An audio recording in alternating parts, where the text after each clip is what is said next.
শ্রী শ্রী ওলাইচণ্ডী মন্দির কলকাতার বুকে যতগুলি পুরনো মন্দির আছে তার মধ্যে এটি অন্যতম। এই বছর অক্ষয় তৃতীয়ার দিন 477তম বর্ষে পদার্পণ করতে চলেছে এই মন্দির। এই মন্দিরের বেশ কিছু অলৌকিক ঘটনা এবং ভক্তদের প্রতি মায়ের ভালোবাসা এই সমস্ত কিছু তুলে ধরবো আজকের এই ভিডিওর মাধ্যমে। তাই সম্পূর্ণ ভিডিওটা দেখতে থাকুন, আশা করি আপনাদের খুব ভালো লাগবে। আর হ্যাঁ, মাকে দর্শন করতে গেলে অবশ্যই এই মন্দিরে এসেই কিন্তু দর্শন করতে হবে আপনাদের, কারণ কোনো ভিডিও বা ফটোগ্রাফির মাধ্যমে আপনারা মাকে দর্শন করতে পারবেন না। তাহলে চলুন আজকের এই ভিডিওটি শুরু করা যাক।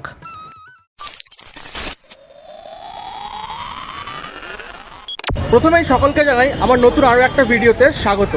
এই মুহূর্তে আমি আছি বেলগাছিয়া মোড়ের খুব কাছেই ওলাইচণ্ডী মন্দিরে। এই মন্দির সম্পর্কে আমি খুব রিসেন্টলি জানতে পারলাম এবং এখানকার মাহাত্ম্য অনেক কিছু জেনেছি, তাই জন্য মাকে দর্শন করতে চলে এলাম সেই বেহালা থেকে বেলগাছিয়া অনেকটাই কিন্তু দূরত্ব, বাট হ্যাঁ মেট্রো করে চলে এলাম। সামনেই বেলগাছিয়া মেট্রো স্টেশন, এদিকে টালা স্টেশন আছে, তোমরা চাইলে যে কোনো রুট ধরে আসতে পারো। এছাড়া মানে গাড়ি করে আসতে চাইলে শ্যামবাজার থেকে খুব কাছেই, তো সব দিক থেকে তোমরা এই মন্দিরে কিন্তু চলে আসতে পারো। যাই হোক, এই মন্দির সম্পর্কে আজকে তোমাদেরকে এই ভিডিওতে সম্পূর্ণভাবে জানাবো। এখানে আজকে বিশেষ পুজো আছে শনিবার দিন, আজকে এই মুহূর্তে 12টা বাজতে যায়, আর আজকে 28শে মার্চ, তো একদম মার্চের শেষেই চলে এসেছি মাকে দর্শন করার জন্য।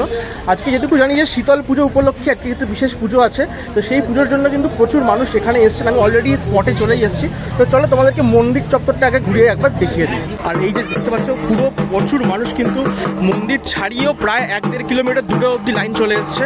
আর প্রচুর মানুষ এখানে মহিলা থেকে শুরু করে পুরুষ বাচ্চা সবাই কিন্তু এসছেন মাকে পুজো দেওয়ার জন্য। প্রচুর এরকম দোকানপত্র আমি দেখতে পাচ্ছি মন্দির চত্বরে।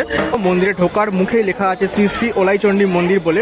আর সামনেটাও কত মানুষের সমাগম হয়েছে পুজো দেওয়ার জন্য, যেমনটা আস্তে আস্তে দেখছিলাম প্রচুর দূর অবধি কিন্তু এই লাইন চলে গেছে। আর এখানে আমি দেখতে পাচ্ছি মন্দিরের আশেপাশে কিন্তু প্রচুর কেনাকাটি মানে জিনিসপত্র বসেছে, যেখানে ঠাকুরের জিনিসপত্র থেকে শুরু করে এরকম হাত পাখা মানে বিক্রি হচ্ছে। যে হাত পাখা নিয়ে কিন্তু মানুষ পুজো দিতে যাচ্ছেন মাকে হাওয়া করার জন্য, কারণ এটা শীতল পুজো উপলক্ষে কিন্তু এই এত মানুষের ভিড় হয়েছে। এখানে দেখো মেলা টাইপের কিন্তু ছোটোখাটো এই পুরো রাস্তাটা জুড়ে কিন্তু বসেছে। আর এছাড়া পুজোর যে জিনিসপত্র সামগ্রী, আলতা, সিঁদুর, ডাব, এখানে কিন্তু প্রচুর দোকান বসেছে। তোমরা চাইলে এই মন্দিরের সামনে থেকেই কিনে নিতে পারো। তো চলো এবারে মন্দিরের ভেতরে প্রবেশ করা যাক। প্রবেশ করার পর দেখতে পাচ্ছি প্রচুর মানুষের যেমন বাইরে সমাগম, ভেতরেও কিন্তু প্রচুর মানুষ পুজো দিচ্ছেন এবং এই চারিপাশে কিন্তু প্রচুর মানুষের সমাগম হয়েছে। দেখো পুরো মন্দির ঘুরে কিন্তু রাউন্ড শেপ করে সামনে এসে কিন্তু মাকে পুজো দেওয়া হচ্ছে। মায়ের মূর্তিটা কিন্তু এইখানে আছে। হ্যাঁ, তবে অবশ্যই মায়ের মূর্তি আমি তোমাদেরকে এই মুহূর্তে মানে কোনো ভিডিওতে দেখানো যায় না, তো সেটা দেখাতে পারবো না। বাট হ্যাঁ, তোমাদেরকে পুরো অ্যাম্বিয়েন্সটা একবার ঘুরিয়ে দেখাই। এখানে দেখো সবার হাতে কিন্তু একটা করে ছোটোখাটো হাত পাকা যেগুলো বাইরে বিক্রি হচ্ছে, সেগুলো নিয়ে মাকে কিন্তু এখানে হাওয়া করা হচ্ছে। এখানে প্রচুর মানুষ দেখো মাকে ধূপ ধুনো দেখাচ্ছেন এবং এখানে মাকে আরতি করছেন। তো সেটা তোমাদেরকে একটা কোণা থেকে দেখাতে হচ্ছে, কারণ মাকে দেখানো যাবে না, মায়ের মুখ দর্শন করানো যায় না ওইভাবে। এছাড়া কিন্তু আমি দেখতে পাচ্ছি এখানে কিন্তু এই যে গাছটা দেখছি, গাছের মধ্যেও সামনে এখানে সবাই কিন্তু ফুল দিয়ে পুজো দিচ্ছেন এবং এখানে একটা ত্রিশূলও আমি দেখতে পাচ্ছি। সবাই কিন্তু এখানেও মানে মালা ফুল সব এই সব দিচ্ছেন। আর এছাড়া এখানে কিন্তু নিম গাছ আছে, নিম গাছের মধ্যে সবাই যাদের যে মনস্কামনা বা মানত সেগুলো কিন্তু এইখানে যেমন বাঁধা হয় আমি দেখতে পাই বিভিন্ন মন্দিরে, সেই মন্দিরে কিন্তু এরকম নিম গাছে এটা বাঁধা হয়েছে এবং এখানে দেখো ত্রিশূলের মধ্যে সবাই কিন্তু ফুল জল ঢালছে। বাবার মাথায় যেমন জল ঢালে সেরকমই একটা এখানেও আমি দেখতে পাচ্ছি। তো সব মিলিয়ে কিন্তু প্রচুর মানুষরা আসছেন এখানে, কিন্তু পুজো দিচ্ছেন, নিজেদের ভক্তি জানাচ্ছেন মাকে। তো সব মিলিয়ে খুবই একটা ভালো এখানের পরিবেশ আমি দেখতে পাচ্ছি। নমস্কার, জয় মা চণ্ডী। আমি প্রদীপ চক্রবর্তী, বেলগাছিয়া ওলাইচণ্ডী মন্দির বাড়ির সেবাই ও অধিকারী। আমি এই মন্দির বাড়ির অষ্টম পুরুষ। আমাদের মন্দির এবছর 477 বছরে পড়বে অক্ষয় তৃতীয়ার দিনকে। আপনারা দেখতে পাচ্ছেন মন্দিরে এত ভিড়, বাইরে যে লাইনও বাইরে হয়তো দেখিয়েছে, কারণ হচ্ছে মা না এখানে সবার কথা শোনেন, ঠিক আছে, কাউকে মা ফেরান না। তার জন্য এই এত ভিড় মায়ের কাছে পুজো দেওয়ার জন্য।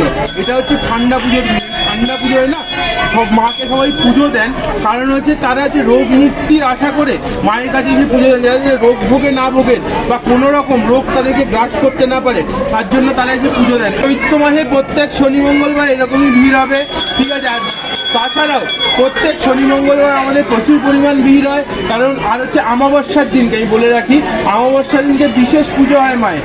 তখন যদি মায়ের কাছে কারো কোনো মানত করার থাকে, একটা সাদা কাগজে লাল কালি দিয়ে নিয়ে নাম গোত্র আর নীলকালি দিয়ে সমস্যাটা লিখে মায়ের কাছে যদি জমা দেওয়া বা মাকে যা জানানোর থাকে এটা নীলকালি দিয়ে লিখে যদি জমা দেওয়া হয়, সেটার নামে ভেতরে পুজো যায়, আহুতি যায়, তারপরে হচ্ছে মায়ের ভোগ দেওয়া হয় প্রত্যেক অমাবস্যায়, সেই ভোগ নিয়ে যাবেন। আর এইটুখানি আমি বলেছি, মাকে এসে একবার দেখুন, আপনার দুর্ভাগ্য কাটবে। লেখাটা যদি আপনারা জমা দেন মায়ের কাছে, তাহলে সব কিছু আপনাদের মুক্তি হয়ে যাবে। যেটা থেকে আপনি সমস্যায় বুঝে সেই সমস্যারও নিষ্পত্তি ঘটবেই ঘটবে। হচ্ছে কি, প্রথম 200 বছর আমাদের বাবা পঞ্চাননের মন্দির ছিল। তারপরে আমাদের পূর্বপুরুষ স্বপ্নাদেশ পায় যে আমি এই ঝিলে আছি, আমাকে তুলে নিয়ে যে প্রতিষ্ঠা কর। তখন মা চণ্ডী দেখবে, যারা আসবে দেখতে পাবে নিচে আছে মায়ের শিলামূর্তি। মায়ের শিলামূর্তি যে প্রতিষ্ঠা করা হয়, মা হচ্ছে রোগ মুক্তির দেবী। যখন কলেরাতে গ্রামের পর গ্রাম উজাড় হয়ে যেত, তখন কিন্তু মাকে প্রতিষ্ঠা করে পুজো করা হতো, তাতে তাদের রোগ মুক্ত হতো। তার জন্য কলেরায় কিন্তু তখন ওলা ওটা বলা হতো। ওখান থেকে কিন্তু নামটা এসছে ওলাই চণ্ডী, ওলা ওটা থেকে। তো তারপরে ডম্পিং সাহেব নামে এক সাহেব ছিলেন, তার বইয়ের এই কলেরা রোগটা হয়। কলেরা রোগটা হওয়ার সময় উনি স্বপ্নাদেশ পায়, তুই আমার কাছে এসে জল নিয়ে যান, এই গিয়ে গ্রহণ কর, তুই রোগ সারবে। উনি নিয়ে যায়, ওনার রোগ সারে। তারপরে উনি আবার স্বপ্নাদেশ পায় যে হচ্ছে তুই গিয়ে বল আমাদের পূর্বপুরুষকে যে মা ষষ্ঠী মা শীতলা মা মনসাকে প্রতিষ্ঠা করতে। উনি এসে বলেন, আমাদের পূর্বপুরুষই স্বপ্নাদেশ পায়। তখন উনি এখানে মা ষষ্ঠী মা শীতলা মা মনসার অষ্টধাতুর মূর্তি বানিয়ে দিয়েছিল। কিন্তু তার জন্য আমার মন্দিরে নিচে মা ওলাইচণ্ডী, তারপর মা ষষ্ঠী, তারপর মা শীতলা, তারপর মা মনসা, তারপর বাবা পঞ্চাননকে আপনারা দেখতে পাবেন। ছোটবেলায় জন্মের পরই মরে যাচ্ছিলাম, তখন আমার বাবা মা চণ্ডীর কাছে মানত করেন যে যদি আমার ছেলেকে তুমি বাঁচিয়ে দাও, তাহলে হচ্ছে আমি চৈত্র মাস থেকে অক্ষয় তৃতীয়া অবধি কোনো রকম চুলদারি কাটবো না, আর বছরে একটা করে তোমাকে সোনার জিনিস গড়িয়ে দেবো, ঠিক আছে? মা কিন্তু আমাকে তখন বাঁচিয়ে দেয়। আমি জন্মানোর 4 ঘন্টা পর মরে যাচ্ছিলাম। আর হচ্ছে গিয়ে, আর এটাও মাকে বলে যে আমার ছেলেরও যখন থেকে 18 বছর বয়স হবে, সেও কিন্তু চৈত্র মাসে চুলদারি কাটবে না। তোমার হোম করে পুজো করে উঠেই অক্ষয় তৃতীয়ায় চুলদারি কাটবে। তাই জন্য দেখো, তোমরা চৈত্র মাসে পুজো করে চুলদারি কিছুই কাটতে পারি না। মায়ের ছবি তোলা বারণ আছে, মানে এটা কেন? এটা একটুখানি প্রথম কথা হচ্ছে, কলকাতায় একটা বড় স্টুডিও মায়ের ছবি তুলতে গেছিল, তখন মা তাকে স্বপ্নাদেশ দিয়ে বারণ করেন যে তুই কিন্তু আমার ছবি তুলে ছবি আঁকতে গেছিল 80s সময়। তখন উনি স্বপ্নাদেশ দিয়ে বলে যে তুই ছবি কিন্তু আমার আঁকবি না। উনি শোনে না, আঁকতে যেন স্টুডিও পুড়ে যায়। এবার দেখো, উনি যথারীতি একদম নিঃস্ব হয়ে পড়ে। মা আবার ওনাকে স্বপ্নাদেশ দেয়, তুই হচ্ছে আমার মন্দিরে 28টা শনিবার বা 28টা মঙ্গলবার এসে ঘিয়ের প্রদীপ জ্বালিয়ে যা, তোর আবার সব কিছু ফিরে আসবে। সে করে, তার সব কিছু আবার পুনরায় ঠিক হয়ে যায়। মা হচ্ছে নিজের সন্তানকে বকতে পারে, শাসন করতে পারে, কিন্তু তার কিন্তু ক্ষতি করতে পারে না কোনোদিন। আরেকটা কথায় আসি, মেট্রো রেল হচ্ছিল, মেট্রো রেল হওয়ার সময় এই মন্দিরের ওপর দিয়ে আমাদের মেট্রো রেল যাওয়ার কথা ছিল। যতগুলো ট্রেন মন্দির ভাঙতে এসেছিল, সব ট্রেন খারাপ হয়ে গেছে, কেউ ভাঙতে পারেনি মন্দির। তখন মেট্রো রেল রীতিমতো নিজের রুট চেঞ্জ করে ওই আমার বাড়ির পেছনটা দিয়ে মেট্রো রেল যায়। ওটা আমাদের বাড়ি ছিল, বাড়িটার হয় পোর্শন নিয়ে না, কিন্তু মন্দিরে মায়ের জায়গা কিন্তু মা এক ফোঁটা ছেড়ে দেয়নি তাদেরকে। এটাই হচ্ছে একটা অলৌকিক ঘটনা। সেকেন্ড হচ্ছে, আমি একটা ঘটনা বলি। একটা মহিলা লোক, তাদের বাচ্চা হচ্ছে না বহু বছর, তারা মায়ের কাছে মানত করে যে আমার বাচ্চা হলে আমি ওজনের পুজো দেবো, তার ওজন যত হবে 5 বছর বয়সে তার ওজন অনুযায়ী আমি পুজো দেবো। তার বাচ্চা হয়, সে ভুলে যায়। এবার যথারীতি সে বড় হয়েছে, বাচ্চাটা বড় হয়েছে, বড় হওয়ার পরে মা তাকে স্বপ্নাদেশ দেয় তার বাবা মা গত হয়েছেন। তখন মা আপনাদের তোর বাবা মা এরকম মানত করে গেছিল, তুই সেটা পূরণ কর আমার কাছে এসে। তিনি ওই বড় বয়সে নিজের ওজনের পুজো মায়ের কাছে দিয়েছিলেন। এরকম একটা ঘটনা বলছি তোমাকে।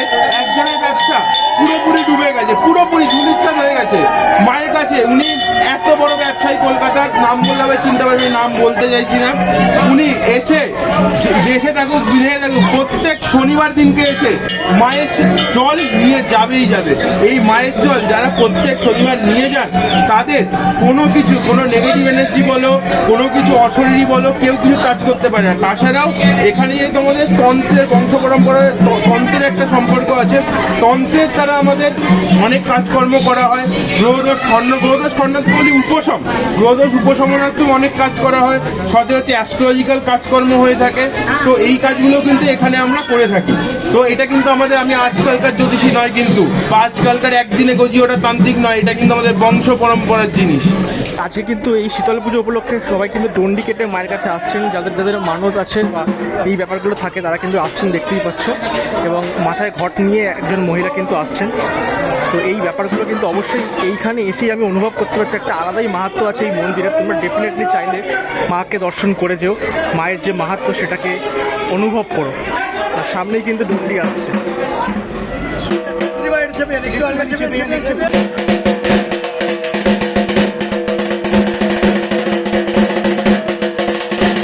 জাস্ট এই মুহূর্তে ওলাইচণ্ডী মন্দির থেকে বেরোলাম এবং বেরোনোর পরে কিন্তু একটা আলাদাই মানে ফিলিংস নিয়ে বেরোচ্ছি, মানে একদম পজিটিভ এনার্জি নিয়ে বেরোচ্ছি। মাকে দর্শন করলাম নিজের চোখে এবং সমস্ত দুর্ভোগ কিন্তু কেটে যায় মাকে দর্শন করলে। তোমরা ডেফিনেটলি যে কোনো সময় তোমাদের এই মন্দিরে আসো, পুজো দাও মাকে। এবং স্পেশালি অক্ষয় তৃতীয়ার সময় একটা বিশেষ পুজো হয় তাদের বাৎসরিক পুজো, সেই বাৎসরিক পুজোতে এসে তোমরা কিন্তু মাকে দর্শন করতে পারো। আর হ্যাঁ, অবশ্যই তোমাদের যে নামগোত্র সেটা লিখে এবং অবশ্যই নীল কালিতে তোমাদের সমস্যাটা লিখে মাকে অর্পণ করো কাগজটা। সেই সমস্যাগুলো কিন্তু আশা করি তোমাদের সবারই মিটবে এবং মনস্কামনা পূর্ণ হবে। তো আজকের এই ভিডিওটা অবশ্যই কেমন লাগলো ডেফিনেটলি জানিও। বেলগাছিয়ার মধ্যেও এত একটা বড় জায়গায় এরকম একটা মন্দির আছে এত বছর ধরে, সত্যি আমার তো প্রথমবার আমি জানলাম। তোমরাও কে জানতে না এই ভিডিওর মাধ্যমে জানতে পারলে অবশ্যই কমেন্ট করে জানিও। বাকি এই মন্দির থেকে মায়ের মানে প্রসাদ নিয়ে যাচ্ছি বাড়ির জন্য, তো সেটাও সবাই মিলে আমরা ভাগ করে খাবো বাড়িতে। সব মিলিয়ে খুব ভালো একটা এক্সপিরিয়েন্স নিয়ে ফিরছি এখান থেকে। অবশ্যই ভিডিওটা শেয়ার করো আর চ্যানেলটা সাবস্ক্রাইব করে দিও। যারা ফেসবুক থেকে দেখছো ফেসবুক পেজটা ফলো করে দিও। আজকের মতো ভিডিওটা এখানেই শেষ করলাম।